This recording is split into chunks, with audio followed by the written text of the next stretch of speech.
Call the meeting back to order, and there were no decisions made in the executive session.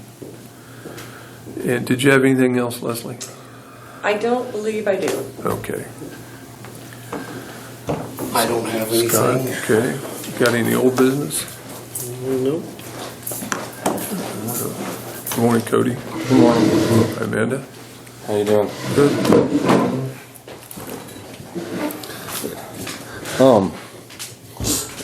Amanda's here from the city council too. So correct me if I say something wrong. So last meeting, we discussed briefly possibility of working a contract with the city of St. Francis for law enforcement for the municipality. It sounds like that is becoming a quicker reality than what we thought possible. So my understanding is at this cycle's city council meeting, the announcement was made that Daryl was going to leave on August 30th. And the city council's decision was to not put out ads and seek applications for a chief of police, but to pursue a contract with the county.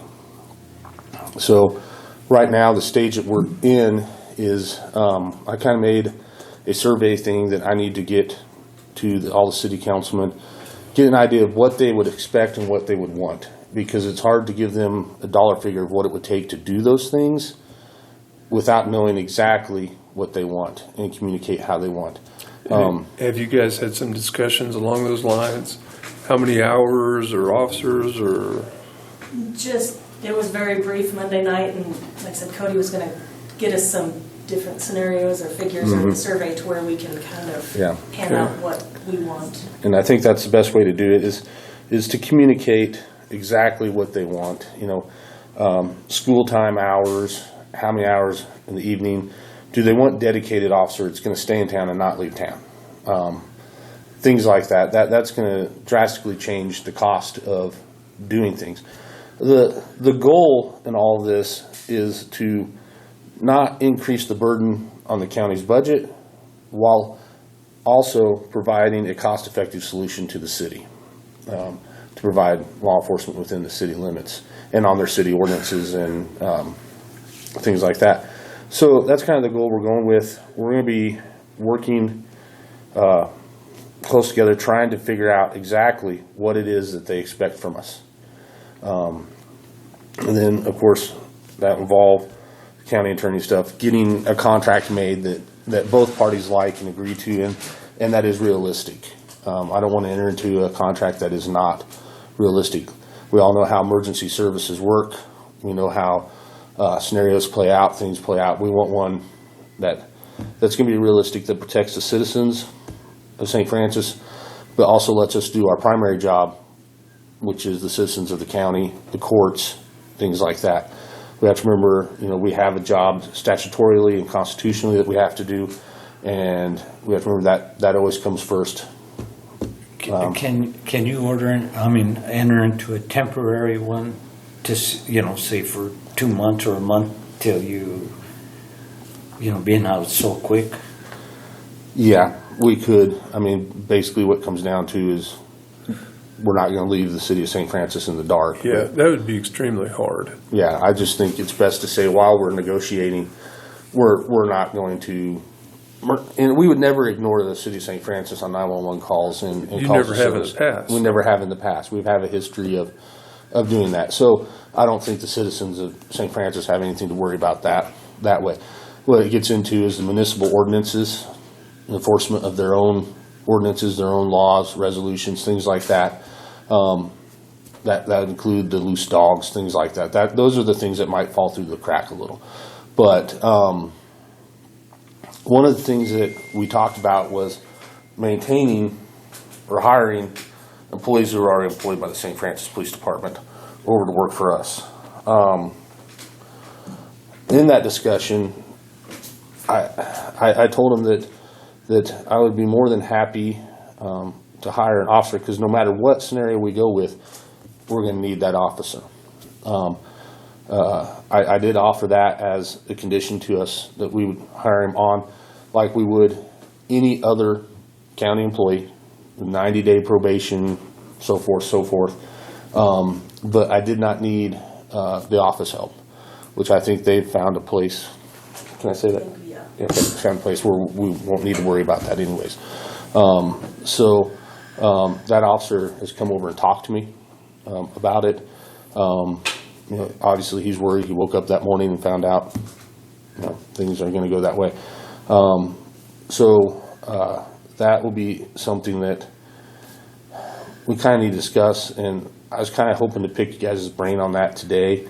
When we hire a current employee of the St. Francis Police Department over to the Cheyenne County Sheriff's Office, one of the concerns that he has, and I have for him, is this is a person who has obligations, who has family members, things like that, as any employee would. He's got a job with benefits, and he didn't quit, he didn't get fired, he didn't leave, he didn't go look for another job. He woke up one morning and told in 2 weeks he's not going to have benefits. Or I shouldn't say 2 weeks, there's not a deadline on that, but as a switch over. I don't see this as, like we're hiring a new employee and just a suggestion.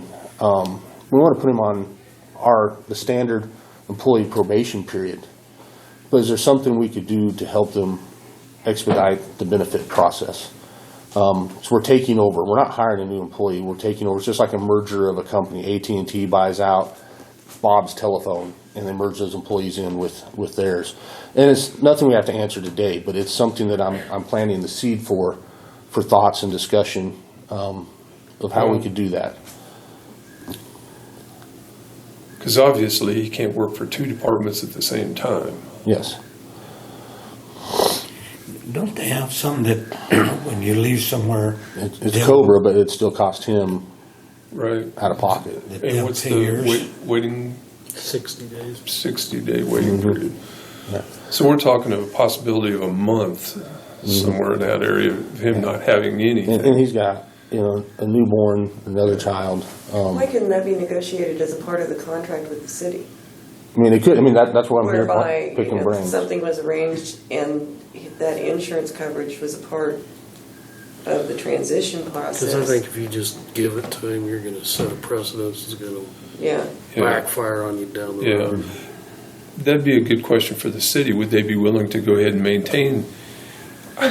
That was something that Lila brought up to me that hasn't been discussed or decided on with the city council, but if he would go on Cobra, it could be something that the city cover that expense for the 2 months or something like that. But like I said, that's Right. not been discussed by the council. I can't Well, say that the I city would think- do that, but I think we would definitely. I think a discussion between Mike and Leslie ought to kind of settle that. And we could put it. issue. We could put it.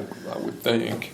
Yeah. And we could put a dollar figure on that too, because anything that, what I'm trying to do is construct, we basically have a quarter of the year left. How much is it going to cost the county to take this on for the last quarter of the year? And how much do we need to bill the city for this year? And then we start anew in the next calendar year. That's when the contractual price of X amount for the year comes in. But we need to figure out what it's going to cost us to run that this quarter. So, obviously they're still going to save money, so they should be happy to give us some money for our increased costs for the last quarter of the year. And that kind of takes care of your question too. We've got basically 4 or 5 months here that we can renegotiate a contract, a more solid contract come the first of the year and do it again. Are you thinking on an annual basis? That's what I'd like to do, is an annual contract. If we don't do annual, my suggestion was, which this year's coming up anyways, the year after the election. So that way, if there's ever a new sheriff elected, the city has a chance to have 1 year experience with him and then renegotiate a contract or do something. And vice versa, that new sheriff has a chance to see how it works and say, I don't like this, I want to renegotiate. If we don't do it annually, I would like for it to be worded that it's done the following year after an election. That way, everybody has a chance after an election to see how it's going to work and then renegotiate. Cody, what's your agreement with Bird City? Do you review that annually or? Yeah. Annually. So, So, And I think that works out great. Well, it gives you an opportunity for adjustment. That if you need to address something now, it's better to do it in a year than 5 years or Yeah. 10 or whatever. it might As be. we know, a lot of things change in a year. Yeah. They get But there's a lot to this contract too, in the fact of, like Cody is saying, coverage, officer remaining within the city limits, what will go through municipal court, what will go through district court, the salary and benefits, vehicles. there's a lot to it, and there's a lot of room to get creative too, in this that benefits both the county and the city too. Sure, There's- I think you could save costs on your overall Yeah. police budget just by financing salary, vehicle, that type thing. And Yeah. And like I said, the big thing is going through it and making sure, like I said, we're not burdening the county budget, but we're also benefiting the city budget. And I think there's the ability to do that in there if we're smart and we take the time. We don't get in a rush and just say, "Oh, we have to have this." I think there's a way to meet a good happy medium to where this benefits everybody. But I'm certain, given the last day of August is his last day, I'm certain you guys want to get this going, right? Well, we just know that we're gonna have to have at least some assistance from the Well, county. you're going to have to probably come up to, in the beginning, and I hate this word, but something along the line of a gentleman agreement where Cody is going to agree Yeah. to help you guys out until something solid can be Yeah. established. It's not like it's anything that hasn't happened in the past when we had just Daryl that, the county guys helped cover shifts and whatnot. If there's calls coming in. I mean, I think that we've already been there, that's nothing new, that they'll help. Well, my question is, okay, so since Daryl is retiring effective the 31st, what is the status of the St. Francis Police Department on the 31st? It'll be a one-man department. Yeah. Can't function So it's going without a to chief. remain in existence.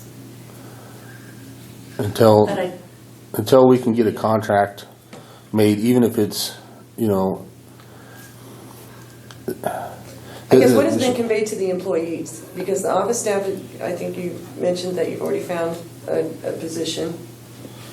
What's the status with the officer?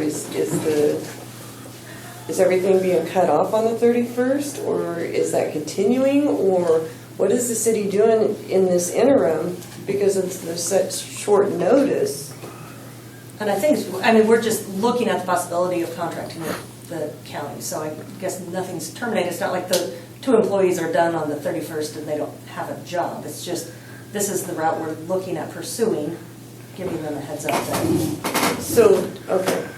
And I'm assuming Rush into that it. they can still, I said, just don't rush into Yeah. it. Yeah. Right, that's what I'm Right. trying Make to sure you avoid, don't- and that's why I'm asking the question We as have to the what is the opportunity to exact status make of it the look St. better. Francis Police Department on the 31st, because the county's having to step in, because it's gonna be no more. We gotta No. get busy. No, I No. don't think that. I don't think that scenario that's been presented to Okay. me. That Okay. the 31st is done and they're over with, and we've No. got to do something on the 31st. Okay.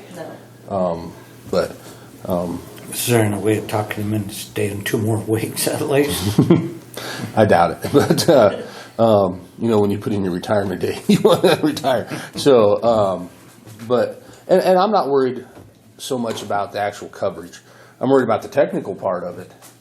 The citizens of Cheyenne County Cheyenne County and St. Francis are going to be covered one way or the other.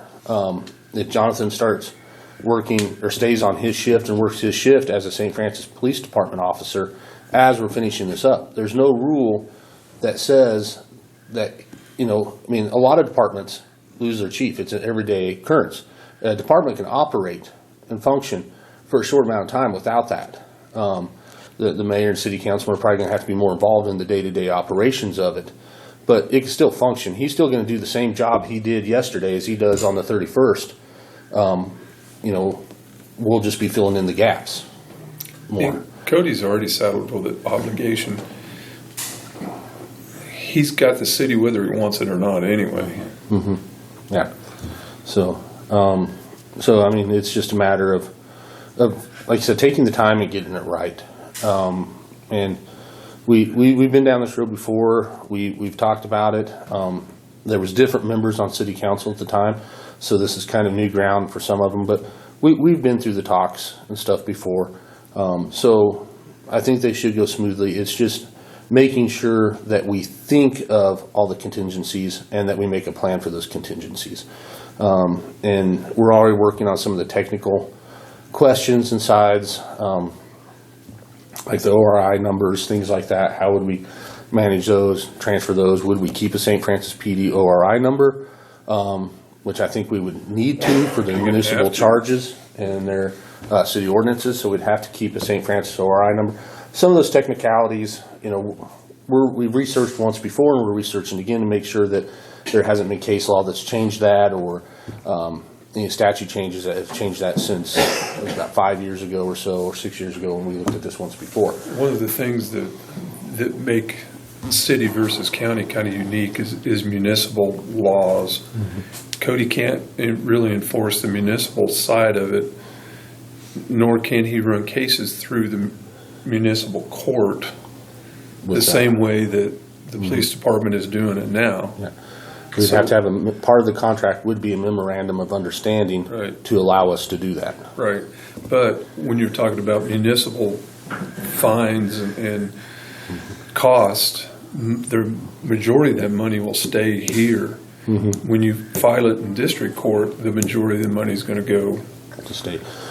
So then the county doesn't see any of the municipal money. Yeah. Right. And that's why you got to have a defined line of this is what we're running through municipal court, this is what we're running through district court. And you have that contractually of we're not doing misdemeanor person crimes through municipal court. We're running those through district court. But we'll do traffic infractions through municipal court that happen in city limits. I was trying to remember.